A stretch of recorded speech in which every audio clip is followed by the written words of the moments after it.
తెలంగాణ జాగృతి political పార్టీగా మారనుందని MLC కవిత పేర్కొన్నారు. ఎమ్మెల్సీ కవిత కొన్ని సంచలన వ్యాఖ్యలు చేశారు. టీఆర్ఎస్ నుండి బీఆర్ఎస్ గా మారుస్తామనేటటువంటి ఒక కీలకమైన నిర్ణయం తీసుకోవడం జరిగింది అధ్యక్ష. ఈ పేరు మార్పుకు ఒప్పుకోలేదు, నేషనల్ పాలిటిక్స్ లోకి వెళ్ళడం కూడా నేను ఒప్పుకోలేదు అధ్యక్ష.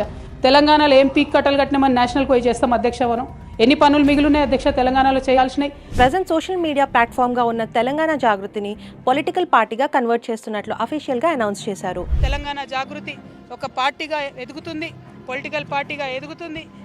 ఈ పార్టీ మరి తెలంగాణ ప్రజల పక్షాన నిలబడి పనిచేస్తుందని కూడా ఈ సందర్భంగా నేను తెలియజేస్తా ఉన్నాను. రానున్న ఎలక్షన్స్ లో న్యూ పొలిటికల్ పార్టీగా కంటెస్ట్ చేస్తామని చెప్పారు.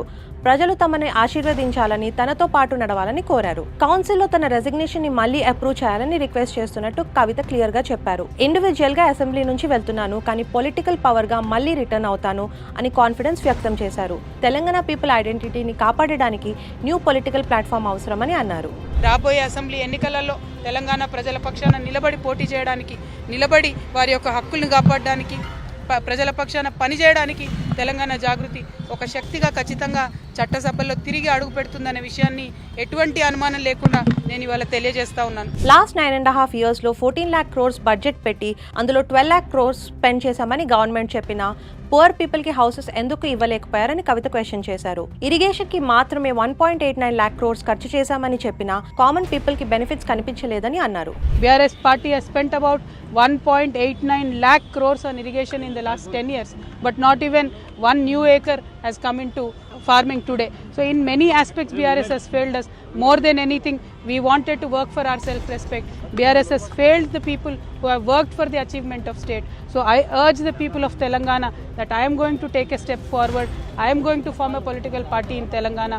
BRS government Telangana movement activist ని ఎప్పుడు గుర్తించలేదని, అన్ఎంప్లాయిడ్ యూత్ ని మోసం చేసిందని క్రిటిసైజ్ చేశారు. ఇప్పుడు కాంగ్రెస్ గవర్నమెంట్ కూడా అదే పాత్ ఫాలో అవుతోందని చెప్పారు. తన ఇష్యూ అసెట్స్ డిస్ప్యూట్ కాదు, సెల్ఫ్ రెస్పెక్ట్ ఇష్యూ అని కవిత క్లియర్ చేశారు. లక్ష్మీ నరసింహస్వామి మీద ప్రమాణం చేసి చెప్తున్నట్లు అన్నారు.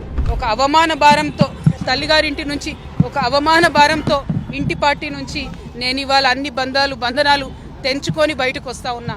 అది కేవలం నా ఆత్మగౌరవం కోసం జరుగుతున్న పోరాటం ఇది. నాలాగా తెలంగాణ ఆడబిడ్డలందరికీ కూడా రేషం ఎక్కువ. మనం ఎవరి మీద ఆధారపడం, ఎవరిని ఏమి అడగం. కానీ అవమానిస్తే మాత్రం చూస్తూ ఊరుకోము. అత్యంత అవమానకరంగా నన్ను పార్టీ నుండి బయట పంపినారు. ఖచ్చితంగా నేను ఈ రాష్ట్రంలో ప్రజల పక్షాన నిలబడి పనిచేస్తాను. ఆ దేవుడి దయతో, ప్రజల దయతో గొప్ప రాజకీయ శక్తిగా తెలంగాణలో ఎదుగుతాం. దానికోసం ఆడబిడ్డల సహకారం నాకు కావాలని చెప్పి నేను కోరుతా ఉన్నా. కవిత ప్రకారం తెలంగాణ జాగృతి పొలిటికల్ పార్టీగా గ్రో అయ్యి Adivasis, Girijans, women and minorities కోసం పనిచేస్తుంది. పార్టీ పాలసీస్ అండ్ ఐడియాస్ ని త్వరలోనే అనౌన్స్ చేస్తామని చెప్పారు. రానున్న ఎలక్షన్స్ లో ప్రజల సైడ్ నిలబడి లెజిస్లేచర్ లో స్ట్రాంగ్ పొలిటికల్ ఫోర్స్ గా ఎంట్రీ ఇస్తామని చెప్పారు. ఫీ రియంబర్స్మెంట్ ఇంకా స్టూడెంట్స్ కి రాలేదని, అందుకే స్టూడెంట్ లీడర్స్ జాగృతిలో జాయిన్ అవ్వాలని పిలుపు ఇచ్చారు. నేను మా విద్యార్థి లోకాన్ని పిలుస్తా ఉన్నా. ఇంతవరకు ఫీజు రియంబర్స్మెంట్ రాని మీరు పిడికిలు బిగించండి, జాగృతిలో చేరండి, పోరాటం చేయండి. మా నిరుద్యోగ యువకులకు నేను పిలిపిస్తా ఉన్నా. మీకు ఒక కొత్త రాజకీయ వేదిక వస్తుంది. మీ పక్షాన నిలబడి కొట్లాడడానికి, ఉపాధి అవకాశాలు కల్పించడానికి, మీకోసం పనిచేయడానికి ఒక కొత్త రాజకీయ వేదిక ఈ రాష్ట్రంలో రాబోతా ఉంది. అందరికన్నా ఎక్కువ మా ఆడబిడ్డల్ని కోరుతా ఉన్నా. ఒక ఆడబిడ్డగా తెలంగాణ రాజకీయ అస్తిత్వాన్ని కాపాడడం కోసం, మన ఆడబిడ్డల హక్కులు కాపాడడం కోసం నేను ముందడుగేస్తా ఉన్నాను. నన్ను దీవించండి, ఆశీర్వదించండి, నాతో పాటు నడవండి. పార్టీ లోపల జరిగిన కరప్షన్, ఫార్మర్స్ మీద cases, land grabbing, assign lands transfer లాంటివి లీడర్షిప్ కి చెప్పినా ఇగ్నోర్ చేశారని ఆరోపించారు. ఫైట్ చేస్తాను అండ్ పీపుల్ కోసం ఒక వెపన్ లా అవుతానని చెప్పారు.